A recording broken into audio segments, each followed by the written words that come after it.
మోసం ఎక్కువ కాలం దాగి ఉండదు. ఏదో ఒక రోజు తప్పకుండా బయటపడుతుంది. ఒక అడవిలో ఒక నక్క జీవించేది.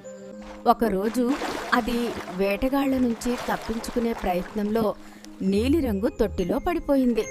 బయటికి వచ్చేసరికి నక్క శరీరం మొత్తం నీలిరంగులో మారిపోయింది. ఇతర జంతువులు చూసి భయపడ్డాయి. ఇది ఏదో కొత్త జంతువు అని అనుకున్నాయి.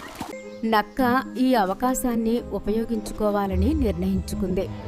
నేను అడవికి రాజును, అందరూ నా మాట వినాలి. కొన్ని రోజులు అన్ని జంతువులు నక్క మాట విన్నాయి. ఒక రాత్రి అడవిలో నక్కలు అరవడం ప్రారంభించాయి.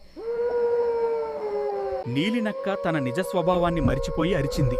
అది చూసిన జంతువులన్నీ అర్థం చేసుకున్నాయి, ఇది రాజు కాదు, మన నక్కే అని. జంతువులు కోపంతో నక్కను తరిమేశాయి. అది ఒంటరిగా అడవిని వదిలి వెళ్ళిపోయింది. మోసం తాత్కాలికం, నిజం శాశ్వతం. మీకు ఈ కథ నచ్చితే లైక్ చేయండి, కామెంట్ చేయండి, ఫాలో చేయడం మర్చిపోవద్దు.